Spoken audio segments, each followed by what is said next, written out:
हाँ, तो बीपीएससी और जेपीएससी के लिए जो है हम लोग प्लान बनाने के पहले यूपीएससी का प्लान इसलिए हम लोग बनाना चाहते हैं कि यूपीएससी में टॉपिक वाइज आपको पकड़ करना पड़ेगा।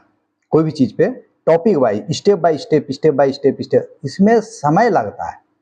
लेकिन जब तक नहीं आप सारगर्भित बातों को समझेंगे, समझने के बाद उसके बाद लेखन शैली होता है।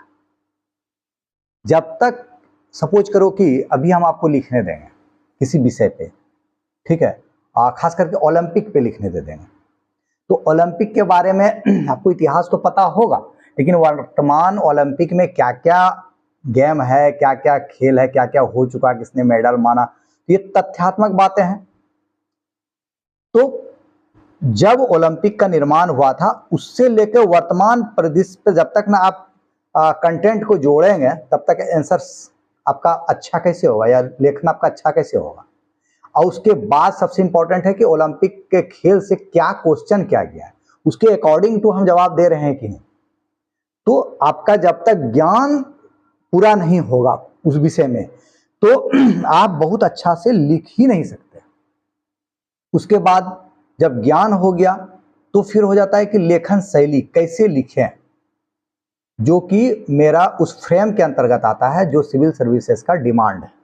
उस फ्रेम के अंतर्गत नहीं आएगा तो आप कितना भी बेहतर लिख लीजिए, ठीक है, तो वो उनको समझ में नहीं आएगा, क्योंकि प्रशासनिक एक एटीट्यूड होता है, आपका सोच होता है, ठीक है, वो लेखन शैली में दिखता है। मतलब आपका एक जो है कोई व्यू होता है और वो कहा जाता है कि निबंध में सबसे अच्छा आपका वो व्यू निकल के सामने आ जाता है, आप अपने व्यक्तित्व को छुपा नहीं सकते। तो इन सब चीज़ों को हम लोग को देखना है, जैसे कि सिविल सर्विसेज में आंसर राइटिंग सबसे इम्पोर्टेंट है। तो आंसर राइटिंग के लिए आपको जो है क्या करना पड़ेगा, एक बुक को कई बार पढ़ना है, कई बुक को एक बार नहीं पढ़ना है, इस चीज़ को ध्यान में रखिएगा। सारे सर कहते हैं, लेकिन क्या होता है इधर से बात उधर निकल जाता है, लेकिन ये सब रहस्य की बातें हैं। मतलब एक बुक को कई बार पढ़ना है, तो कई बार पढ़ने से क्या होता है, सोच डेवलप होने लगता है। जैसे ही सोच डेवलप होगा तो आपका कलम चलने लगेगा। सपोज किए अभी हम किए ना कि ओलंपिक के बारे में आपको जानकारी नहीं है और ओलंपिक के बारे में मैंने आपको लिखना कह दिया, तो आप जो है लिख ही नहीं पा रहे हैं, 4 लाइन के बाद आपका लिख नहीं रहा है। अब आपको कहेंगे कि आप अपने पिताजी जी के बारे में लिखिए, पापा के बारे में लिखिए, मम्मी के बारे में लिखिए, आप अपने बचपन से अभी तक उनका व्यवहार या कार्यशैली पे लिखिए, आप बहुत अच्छा से लिखें। मतलब आपके पास लेखन शैली था, आपके पास ज्ञान था, आपने लिख दिया 2 पेज। यहाँ पे जब कंटेंट आपके पास नहीं रहता है तो आपका कलम ही नहीं चलेगा। ऐसा एग्जाम में हम लोग देखते हैं। उसके बाद दूसरा प्रश्न फिर आ जाता है कि हम क्या लिखें, तो क्वेश्चन क्या है, क्वेश्चन को जो समझने बच्चा सीख गया और हम समझा देंगे तो लेखन शैली भी आ जाएगा।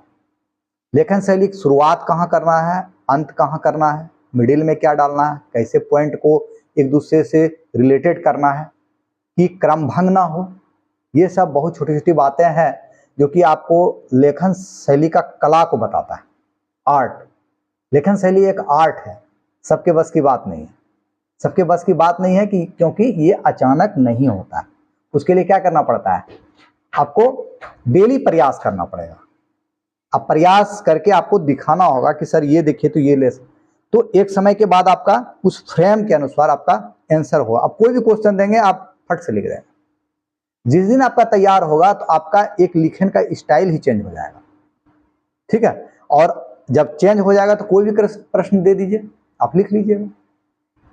तो वो शैली एक दिन में नहीं सीखा जाता, उसके लिए निरंतर लिखना पड़ता है।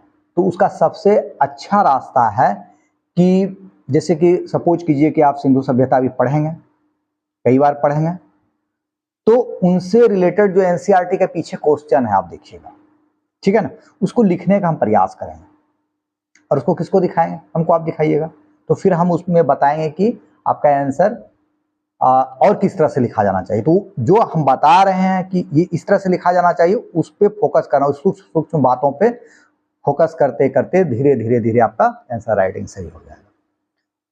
मैं बार बार मैन के बारे में इसलिए कह रहा हूं, मैन क्षेत्र ऐसा है कि उसमें समझदारी आ जाती है। जब समझदारी आ जाती है तो पीटी फैक्ट और कॉन्सेप्ट दोनों से निकलता है, क्योंकि वहां क्वेश्चन आजकल का जो ट्रेंड चल चुका है तथ्यात्मक कम हो रहा है, धीरे धीरे कॉन्सेप्ट हो रहा है, तो वो समझदारी पे निर्भर।